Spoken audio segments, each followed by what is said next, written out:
बिस्मिल्लाहिर्रहमानिर्रहीम। अस्सलामुअलैकुम दोस्तों, आप भी अगर मेरी तरह पाकिस्तान, इंडिया, बांग्लादेश, नेपाल या श्रीलंका के किसी मुल्क से हो तो आप अपनी छत पे किचन गार्डनिंग करना चाहते हैं तो आप अपने गार्डनिंग का आगाज़ इस वेजिटेबल को ग्रो करके करें। ये है दोस्तों पालक। बहुत ही पॉपुलर सब्ज़ी और बहुत ही ज़्यादा खाई जाने वाली सब्ज़ी है। तो आप इसको ग्रो करोगे तो आपको मायूसी नहीं होगी। तो आप जब पालक को ग्रो करते हो तो इसके लिए ख़ास किस्म का मौसम नहीं चाहिए होता। ये साल भर ग्रो होती रहती है और हर तरह के सख्त से सख्त मौसम में इसकी ग्रोथ जारी रहती है। इस सब्ज़ी को छोटे से छोटा बच्चा भी ग्रो कर सकता है। आपने सिर्फ 2-3 चीज़ों का ख्याल रखना है। पहली बात यह है कि आपने अच्छे सीड परचेज़ करने हैं इसके, और दूसरी चीज़ जो होती है इसके लिए आपने अच्छी मिट्टी तैयार करनी है। मिट्टी से यहाँ अच्छी होने का मतलब ये है कि मिट्टी तो मिट्टी ही होती है, लेकिन जब आप छत पे गार्डनिंग कर रहे हों, कंटेनर गार्डनिंग में तो हमारी तरजीहात बदल जाती हैं बनिस्बत खेत के, क्योंकि खेत में वो सारी चीज़ें पौधों को मिल रही होती हैं कुदरती तौर पे। तो यहाँ पे हमें थोड़ा सा मसनूई तरीके से चीज़ों को वो न्यूट्रिएंट प्रोवाइड करना पड़ते हैं जिनकी इन पौधों को ज़रूरत होती है। तो इसके लिए हमें मिट्टी भी उस तरीके से तैयार करना होती है, क्योंकि जब आप थोड़ी सी सख्त मिट्टी में बीज ग्रो करते हो, पहली बात है कि वो बीज ग्रो नहीं होते। अगर ग्रो होते भी हैं तो उसके 50% जो है ना उसका जर्मिनेशन रेट आता है। तो इसके लिए आप नरम मिट्टी इस्तेमाल करें। चाहे आप कोई भी वेजिटेबल ग्रो कर रहे हैं ख़ासकर छत पे, तो उसके लिए आपको भुरभुरी और नरम मिट्टी का इस्तेमाल करना होगा। पालक के सीड 2 तरह के होते हैं, एक फार्मी और एक देसी। यहाँ पे आप देख रहे हैं ये है देसी पालक। इसके पत्ते बहुत इतने चौड़े नहीं होते, जबकि जो फार्मी पालक होती है उसके पत्ते ज़्यादा चौड़े होते हैं और ज़्यादा लंबे होते हैं।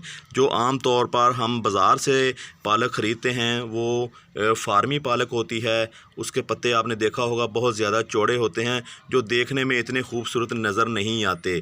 तो आपने अगर टेरेस गार्डनिंग करनी है तो आप देसी सीड का इस्तेमाल करें, जो सदियों से हमारे इस इलाके में ग्रो किया जाता है। दोस्तों, जो देसी सीड होते हैं किसी भी वेजिटेबल के या किसी भी फ्रूट प्लांट के, तो उनमें जायका बहुत होता है। उस फ्रूट में या उस वेजिटेबल में जायका बहुत ज़्यादा आता है। तो ये जो देसी पालक होती है आम तौर पर हम अक्टूबर में ही ग्रो किया करते थे। अब ऐसा नहीं है, क्योंकि दुनिया एडवांस हो चुकी है। तो आप 1-2 महीने छोड़कर पूरा साल ही पालक को ग्रो कर सकते हो, चाहे वो आपके पास देसी सीड हैं या आपके पास दोस्तों फार्मी सीड हैं। पालक ऐसी सब्ज़ी है जो आपका अगर वज़न बढ़ा हुआ होता है तो वज़न को कंट्रोल करने में बहुत ही ज़्यादा अहम किरदार अदा करती है। तो हफ्ते में एक दफ़ा आप पालक लाजमी इस्तेमाल करें, क्योंकि ये जिगर के लिए बहुत ज़्यादा मुफीद है। ये खून बढ़ाने में बहुत ही ज़्यादा कारगर होती है। जिन लोगों का वज़न बढ़ा हुआ है वो तो इसको सलाद के तौर पर लाजमी इस्तेमाल करें।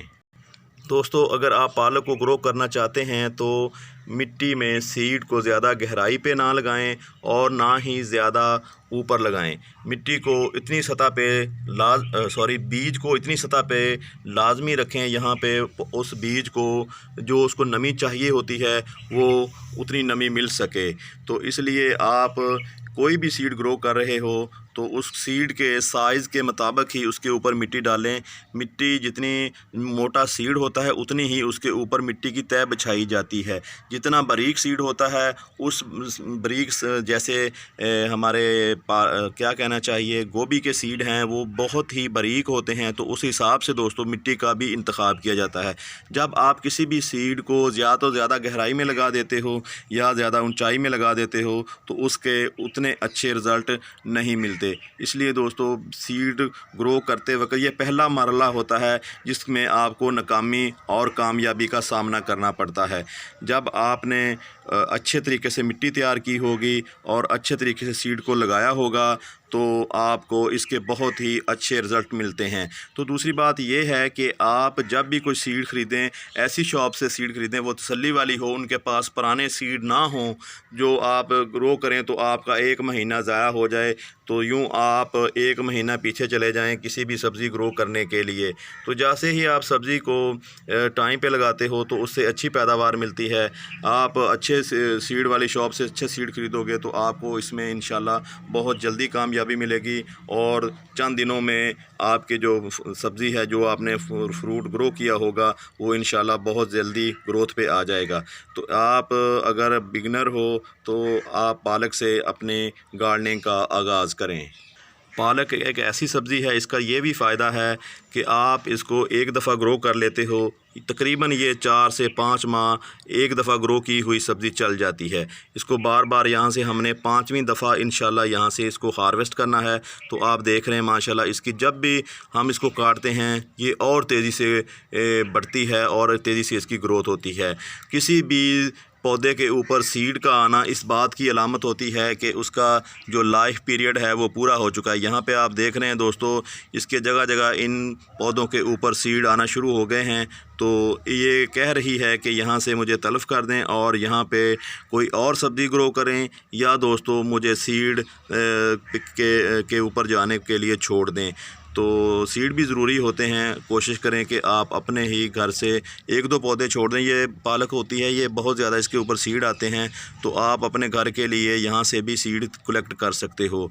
तो आप से रिक्वेस्ट है कि आप मेरे चैनल को दोस्तों सब्सक्राइब कर लें। तो ये जो साथ में इधर लगा हुआ एक बटन है ना, एक है लाइक वाला बटन, उसको प्रेस कर दें, और दूसरा दोस्तों जो है घंटी वाला बटन, उसको लाजमी प्रेस करें अगर आपको मेरी वीडियो अच्छी लगती हैं तो ये कोई मतलब सख्ती वाली बात नहीं है। अगर आपको मेरी वीडियो अच्छी लगती हैं तो फिर ही आप मेरे चैनल को सब्सक्राइब करेंगे ना और लाइक करेंगे। तो आज चलो अच्छी लगी या नहीं लगी वीडियो, तो आज तो लाइक और सब्सक्राइब और साथ में लगे हुए घंटी के बटन को प्रेस लाजमी कर दें। दोस्तों मिलते हैं किसी अगली वीडियो में, तब तक आपसे इजाज़त चाहते हैं। अल्लाह हाफिज़। अस्सलामु अलैकुम वरहमतुल्लाहि वबरकातुहू।